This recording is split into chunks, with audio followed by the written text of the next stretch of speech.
Hi, I'm Ellen. Welcome back to my channel. Today I am setting up my bullet journal for December of 2020. I can't believe it's already the last month of the year. It feels really weird to me. December is a month of a lot of holiday gatherings for people. Usually my family gathers here in Minnesota, but this year, because of the pandemic, my relatives are not coming into town, trying to minimize the out-of-state travel and any large gatherings. So we're going to be celebrating our holidays virtually on Zoom, and with that I decided to have a kind of Zoom/virtual connection theme for my December bullet journal. I hope you enjoy seeing me put it all together. I'll have my materials linked in the description down below. Let's get started. Getting right on into my title page, I did put in pencil sketches of all of these just to speed things along. Here I have a desktop computer with the Zoom up on it, and this was kind of inspired by my family's weekly Zoom calls. My sister lives outside of the house and my brother was away at college, so we've been having these calls to safely stay connected. I was not willing to try and draw people though, so I did this little heart with holiday lights, and I thought it looked really cute and it was also nice and simple to draw.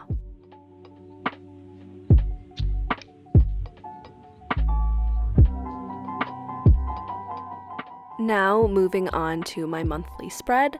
This is inspired by the gallery view of a Zoom call, so I have my gray bar up top, which I put my title in of December 2020, and then I put in my grid. Just a note, I do start my weeks on a Monday, so if you prefer starting weeks on a Sunday, your grid layout is going to look a little bit different from mine.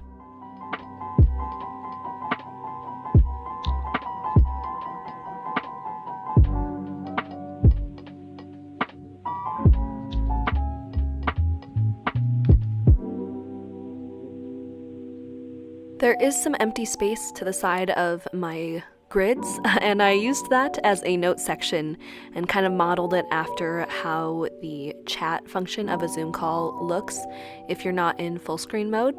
I also went in and filled the rest of the spacing in with black because that is how the Zoom calls look. I used this little marker at first, and then I later switched to my Tombow in black because it was just a lot faster to do that, and I was being silly, so use your Tombow if you have it.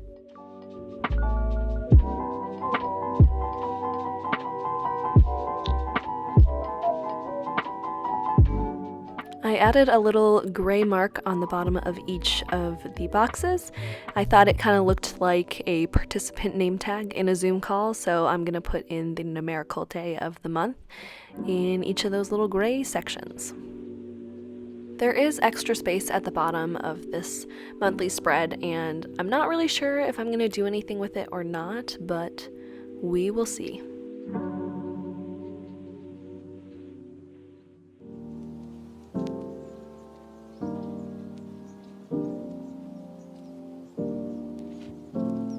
So my next page is my content planner, and this is pretty much the exact same as the monthly spread except scaled down to a one-page spread. I use this space to kind of plan out what videos I'm going to be making throughout the month, and also what stage the video is in of production, I guess. So really it looks exactly like the other page.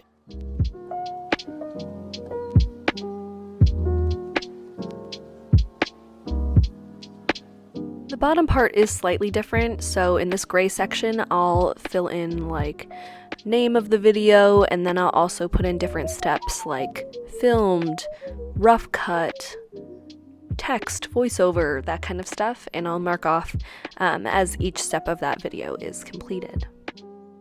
I also write in how many subscribers I have on the first and last day of the month, just to kind of keep track of it, and so I feel like I don't have to be obsessively looking at it throughout the month, although it doesn't really stop me.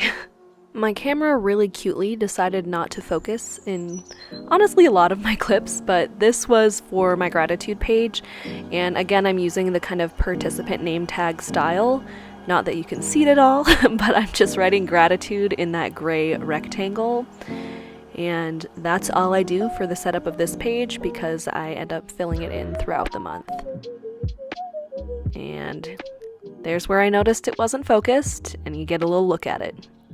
Love that for me. This next page is a holiday gift tracker, so I have a 2-page spread here where I'm gonna fill in different people I'm shopping for as well as what I end up getting them. I split the right page into 6 sections for the 6 people in my family I'm mainly shopping for. I'm planning to use the left side for more friends or Secret Santa type gifts.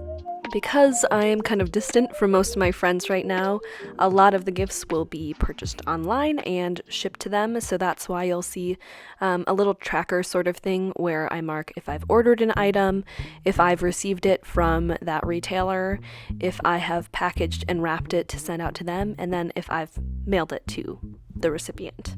But that'll just keep me on track, make sure I'm getting gifts for all of the people I need to, and it also just looks pretty, so there you have it. I really liked how the little gift on the laptop ended up looking as well. I tried to stay using the same few colors throughout all of my pages just to make it somewhat cohesive. All of the colors I used were zebra mild liners. I will have them linked down below. Here I am doing a little Christmas stocking tracker as well, so I am a Christmas elf in my family. I help Santa out a little bit, so I drew a little stocking for each person that my family has stockings for, and I'm gonna just write out some things in there to get for each person's stocking. I decided to decorate them each a little bit differently, which was fun.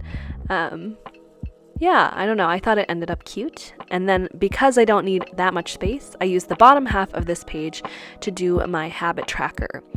The past few months I've been doing individual habit trackers, but I felt like that wouldn't fit as well here in this space, so I went back to doing this kind of more grid style, and we will see how I like that, but I feel like it ended up looking really nice.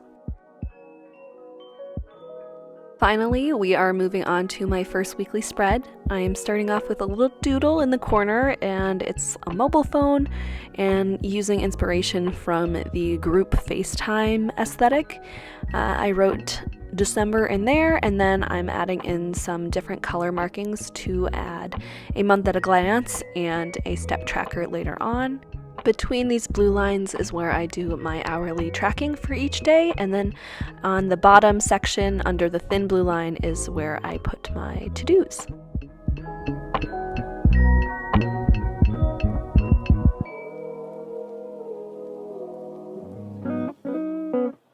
Here I am putting in the numerical days, and then I also write in the day of the week, and I decided to do a connected cursive for each of them. I think that ended up looking really nice.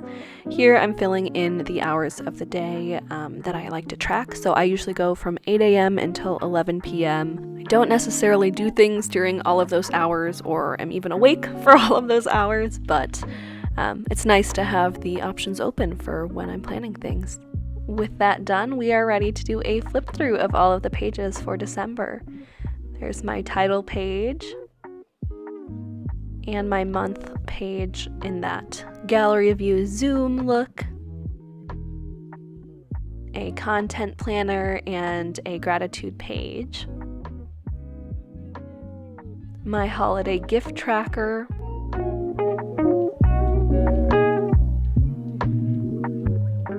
space to do some stocking planning and keep track of what habits I'm doing throughout the month, and my first weekly spread. I really like how all of these pages turned out, and I'm super excited to continue on with this theme.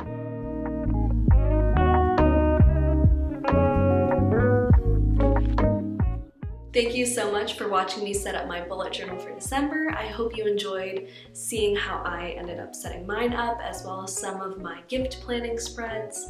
And let me know in the comments down below what theme you went for this December. I'll see you in the next video. Bye!